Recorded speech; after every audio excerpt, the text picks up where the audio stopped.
Hello there, good morning, afternoon, evening everyone, and welcome back to the Genshin Impact character review series. It's been a very long while because of the holidays and because my controller decided to die. It got a stick problem, a stick drift, and yeah, took a while to get a new controller because I've gotten used to playing Genshin with a controller, so I cannot play with a keyboard. But anyway, welcome back to the series where we take a look at each character and I review them. I give my opinions, we take a look at their kits and everything. So today's character is Thoma, a Pyro Polearm character, which was expected to be something quite revolutionary, let's say, something nice to rival Zhongli as a shielder in the 4-star category, and then he was basically dead on arrival. And we'll take a look into what makes Thoma that bad. So then, let's start off with his auto attacks. He's got beautiful animations, some really cool animations. The problem being that you just never get to use them. So yeah, cool animations, they're nothing interesting. His charge attack is the skewer, and that's about it. Then, moving on to his skill. So when you use Thoma's skill, he does a kick upwards that deals an okay amount of damage, and then you generate a blazing barrier, which is a pyro shield, and this has good resistance against pyro, and mediocre resistance against other attacks. This shield is not that good, but it's an overall problem of Thoma, so yeah, the skill just does that.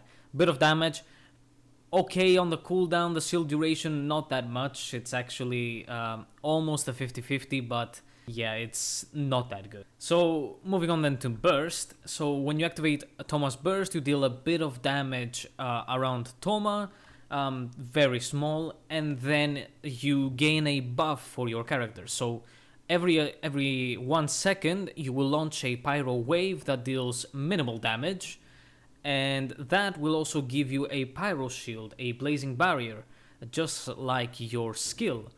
This shield though has basically zero stats, same duration as the skill shield. The duration of the buff is also the duration of the cooldown of the skill. Duration of the ultimate is 20 seconds, although it does have an 80 energy cost.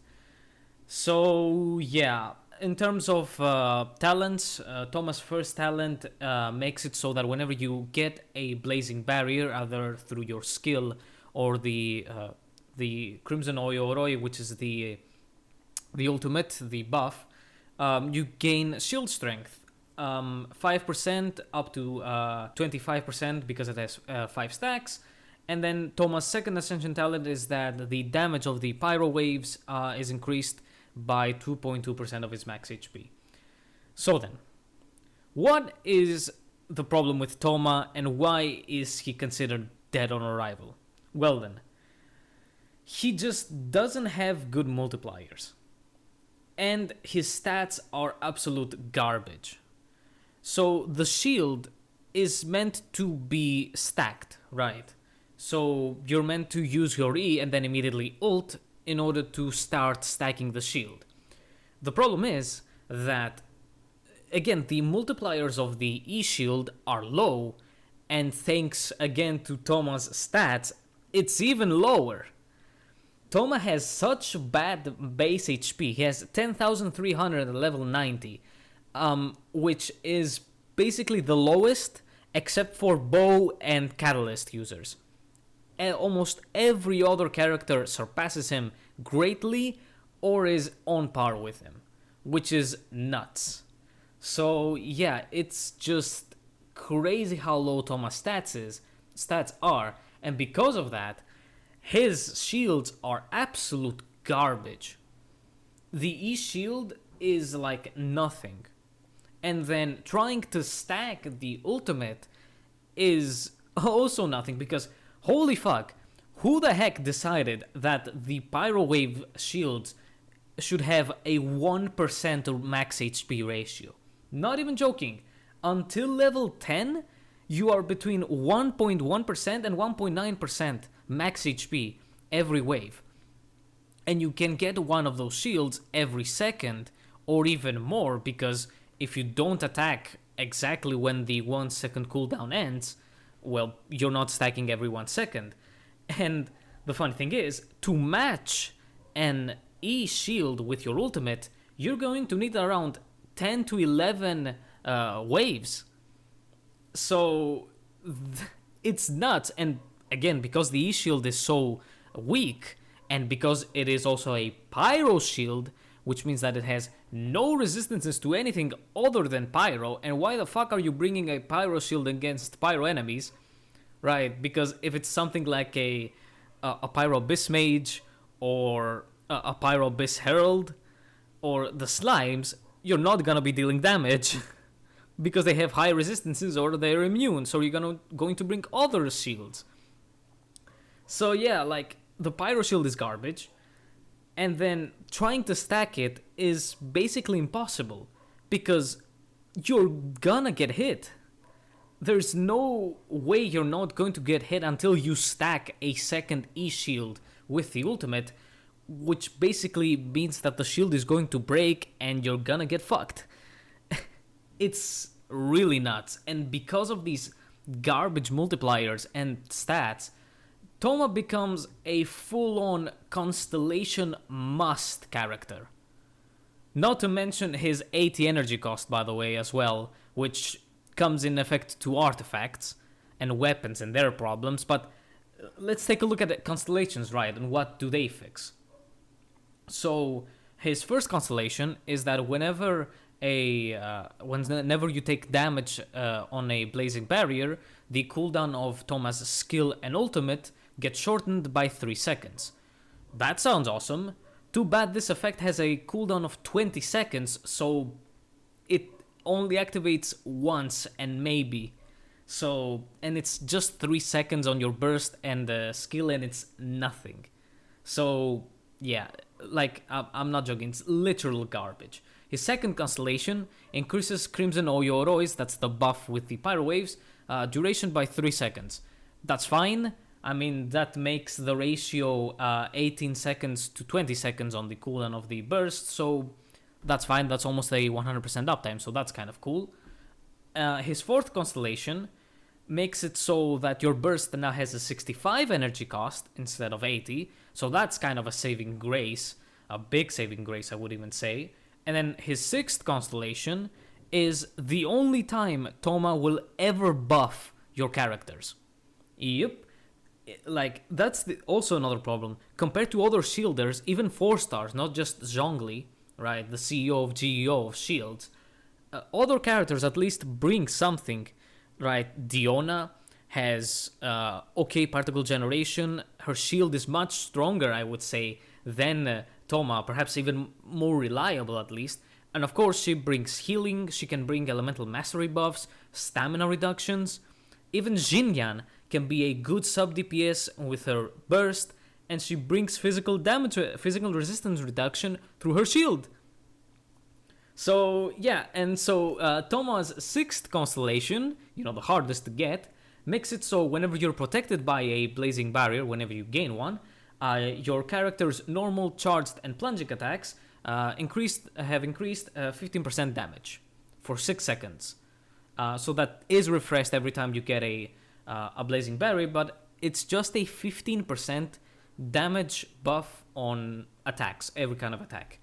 Xinyan has a 15% resistance reduction, physical resistance reduction on her Ascension talent, not on her C6.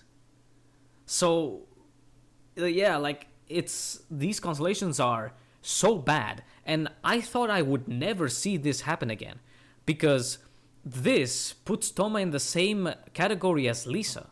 Lisa has very good constellations that fix many of the problems that she has in her normal kit. And well, this happens with Thoma as well.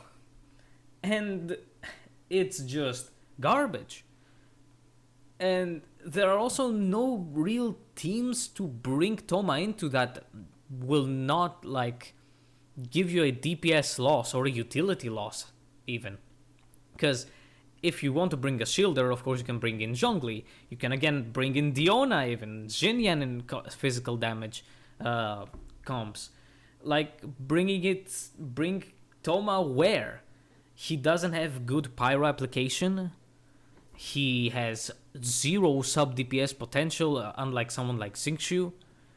And he doesn't buff, and his shield is just bad. Instead of bringing bringing a shielder instead of a healer, which is the common thing to do, right? It's not viable with Thoma because his shield is just garbage, and other healers might be more useful than Thoma himself. So yeah, man, he's in such a sad state. And for some fucking reason, they gave him an attack percent ascension stat. Why? Why would you give him attack percent instead of HP or energy recharge, which are both stats that he needs? So, moving on to artifact sets. There are some combinations you can go with. You can get yourself a 2-piece Millilith to get some extra HP. You can get a 2-piece Noblesse or a 4-piece Noblesse to buff his burst damage and buff your teammates' attack when you cast your burst.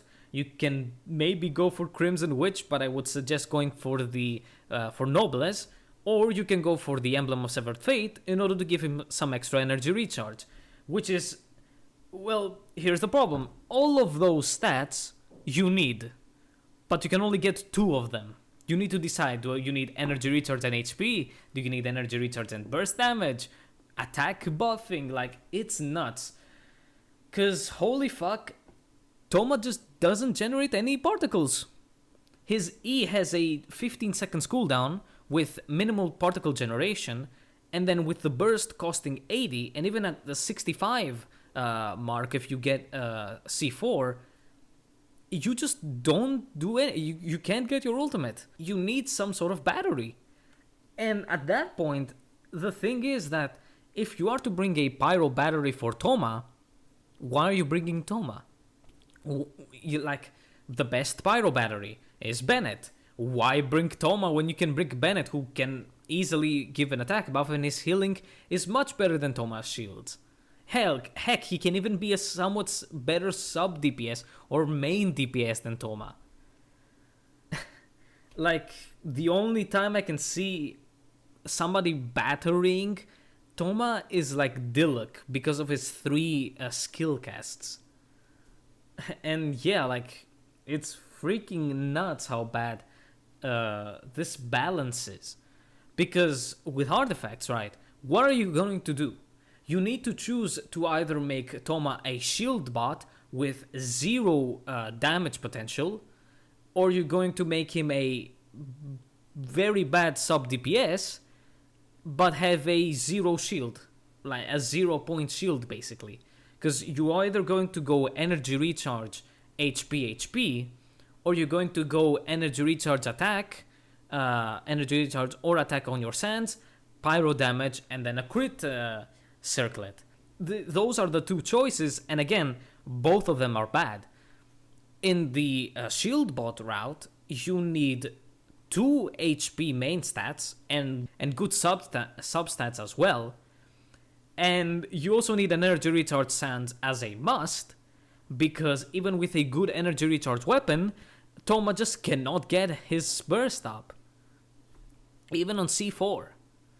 And then with the damage, the sub DPS build, again, you need energy recharge, because you won't have your burst, or you're gonna run attack and then somehow battery Thoma, pyro damage and crit, and you know that's the standard, but like, you just won't be dealing damage. The fiery collapse damage, which are the pyro waves, right? Like, they deal 100% on level 10. Level 10 to get them to do 100% damage. Xingqiu has like little less on his multipliers, but Xingqiu has 3 range swords, right? It's times 3, and his C6 also buffs his damage a lot. Not only that, Xingqiu is built as a sub DPS normally. You will give him attack percent or maybe energy recharge if you don't have a sacrificial sword, but with just a sacrificial sword, Xingqiu easily batteries himself. Then you're gonna give him hydro damage bonus, because not only does Xingqiu has his own passive talent that gives him hydro damage, but with hydro damage you get more damage reduction through the rain swords. And then a crit circlet, attack circlet, whatever you want there, and you're done. Xingqiu becomes a very good sub DPS, has much better scaling, much better multipliers on his skill, which activates twice compared to Thoma, and then his burst also deals much more damage than Thoma's, like 3 times as much. So yeah, it's so bad, like this garbage split scaling.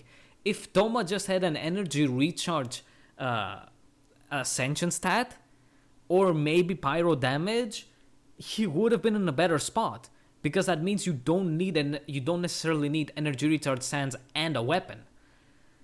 And speaking of weapons, let's get to it. So running Thoma with Black Tassel, which is the 3-star weapon, is I don't think it's that much viable. Because if you're running Black Tassel, that means you are going to go with a shield bot, Thoma. But the problem is, you need energy recharge. With the shield bot Thoma, you need a sense that's energy recharge, and you need a weapon with energy recharge. So Black Tassel is going to do fuck all. You might have more HP, but good luck getting your burst back up. It's the bottom of recommended weapons, basically, because, like, holy shit, this split scaling is so bad. The amount of HP percent that you need on Thoma because of his bad base HP is nuts, and Black Tassel just won't help you, because where exactly are you going to get more energy from? You're going to need some godlike energy recharge rolls on your artifacts to maybe run Thoma with Black Tassel. Other than that, it's pretty limiting. Anything else is much more DPS oriented, and it's just not for Thoma. Black Cliff. Okay, you're balancing crit damage and crit rate, but again, it's absolutely not even closely recommended to run Thoma as a sub DPS. And he's never going to get the Black Cliff stacks. So, what are you gonna do? Deathmatch, the same problem. Bad base attack, crit rate for Thoma for some reason, and then, the effect is, wow, just a bit of attack on a shitty character that has garbage ratios, like, Dragon's Bane, why are you using it on Thoma? You give Dragon's Bane to Thoma, you give him Elemental Mastery, you don't have enough energy to cast your burst, good job. Who exactly is going to vape for Thoma? I mean, like, these weapons, right? They can produce, like, good results, like barely passable results, I would say. But it's just not worth it. The amount of effort you're going to put into building Thoma as a sub DPS on strategizing for a team comp, artifacts, and weapons just isn't worth it. It just isn't worth it. A Bennett E and Q can do more than Thoma with a fully built, like, arsenal of weapons and artifacts. It's so sad. Lithic Spear, Thoma isn't from Lee US, so he won't count as a stack. So you're going to need a very, very specific build of a team. So good luck with that. The prototype Star Glitter is somewhat of a good weapon because it does have energy recharge as it's a substat, although the effect is not for Thoma because he's never going to do normal and charge attacks. Perhaps for early game, but I would rather waste my spear billets, my polearm billets, into something else. Then comes the only viable weapon on Thoma, which is the Favonius Lance, because it has good base attack and it has very good energy recharge, and then the effect is all about energy recharge. So yeah, the only weapon I would recommend is a Favonius Lance, and at high refinements as well, Because at Refinement 1, none of these weapons really fit Thoma that well. I mean, the only other one is the Catane Crossspear, the one that they gave him on his splash art as well. It has the same base attack as the Favonius Lance, but it gives elemental mastery. Now, you can get it to R5 more easily, kind of, than the Favonius Lance, but I think it ends up being worse than the Favonius Lance, because the effect is all about generating energy back after casting your elemental skill, but it's just not enough. It's not enough. Like, high refining the Catane Crossspear does not change its cooldown as well. I mean, you don't need it because the cooldown is 10 seconds and Thoma has a 15-second cooldown skill, but again, you just need as much energy recharge as you freaking can. And because the Catane Crossspear cannot be buffed by energy recharge, you can only refine it higher to make it do a better job at getting you energy back. It's the second best, I guess, but the Favonius Lance still sits at the top because it's your only good source of energy. Like, the catch isn't worth it. And then for 5 stars, Vortex Vanquisher. Thank fuck it's coming back, but why put Vortex Vanquisher on Thoma? He's never going to attack, so he's not going to get hits, get the stacks that Vortex Vanquisher gives him. The shield strength only works on the character that has it equipped, so you might put Vortex Vanquisher on another Polar character and then have Thoma as the shield bot, and then maybe you'll see some good results on Thoma having an adequate shield. But yeah, I mean, rolling Vortex Vanquisher just to have Thoma be a good support, I don't think that's worth it. The Jade Spear, not at all. Skyward Spine has good energy recharge, but the effect doesn't help at all. So it sits below Favonius Lance because it just won't give you as much energy as you want. Staff of Thoma, which is, the meme of Staff of Thoma, it increases your HP by 20% on R1, but once again, Thoma has garbage base HP, so that 20% is nothing. So I would not put Staff of Thoma on Thoma, even as sub DPS. Like, why? Why put Staff of Thoma on Thoma for sub DPSing? If you're gonna build a sub DPS Thoma, he doesn't have any HP artifacts. He has 10,000 HP, 14,000 with your artifact, your HP artifact, and then another 20% with Staff of Thoma. That's like what, 16,000? Right, max 17,000 HP. Thoma, how the fuck is Thoma going to give you good attack? Right, based on your HP if you don't have any? Just get Thoma for the crit damage and the stats? Nope. And then the other one is the Engulfing Lightning, which is Raiden's weapon. And I mean, it's the only weapon. I guess you can go for the 5-star, but why the fuck are you giving it to Thoma instead of an actual character that can use it, like Ling or Raiden herself? Like, it has the highest energy recharge, that's good. And then you get more energy recharge when you use your elemental burst, so kind of becomes a problem because with Thoma you want to go skill to burst instead of burst to skill in order to make sure that you get a good shield that you can start stacking. But I guess you can go burst skill and generate the particles, but like, holy fuck, your rotations will need a bit of practicing. But yeah, Engulfing Lightning is the only other weapon because it gives a bit of an extra energy recharge after casting your burst. That's the only saving grace. And it has a lot of energy recharge as its substat, like 12, which is higher than Skyward Spine and the other energy recharge weapons. The only kind of weapon that would fit Thoma and actually make him kind of viable is Sacrificial Spear, because sacrificial weapons give a good amount of energy recharge, and they have the second activation of the skill. Now it would not have been the best for Thoma because someone like Xingqiu can have two activations because of the two slashes. Diona has multiple paws, so she can activate sacrificial bow easier. But still, with a second activation of the skill, you would stack two skill shields immediately, and they would have actually been fine enough shields. And then with the burst, you would keep the shield at a fine enough HP level, and things would have been awesome. But nope, no sacrificial spear. Oh, why is that? Oh, here comes the lore to tell you that the guys who made the sacrificial weapons thought that polearms were inferior weapons, so they didn't make sacrificial polearms.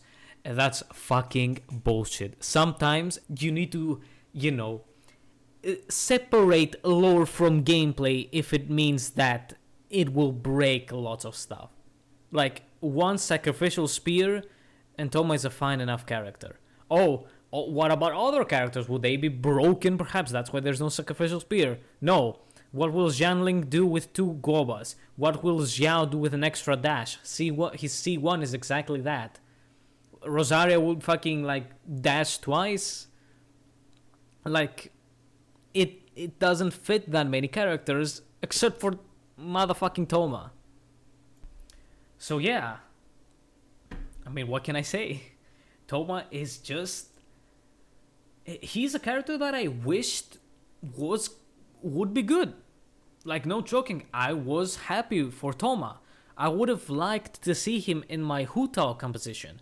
But seeing how bad his stats are and how badly balanced my artifacts and weapons need to be, I do not understand what was the thought behind Thoma's design. Why limit his sub DPS potential? Right. I would, tweaking numbers a bit would easily not make him reach Zhang Ling's levels of damage, of off-field damage. So why not increase his sub DPS potential and his, balance out shield and the sub DPS potential, right? So now we have a shielder that can act as a good pyro sub DPS and just have a good character out there.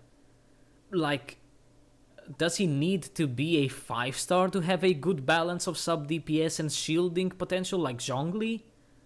I think not. So why the fuck did Thoma turn out like this? So yeah, in terms of some sort of tier list of characters, even natural usability in the overworld, I would rank Thoma way the fuck down. I'm sorry, but he was dead on arrival, and as we all know, MiHoYo has zero intentions of helping characters shine better. So yeah. So that is it for Thoma. I'll see you in the next one where we take a look at the Walnut herself, Hu Tao. I lied in the previous one because I was too angry with Thoma and I wanted to do Thoma first. So see ya for Hu Tao.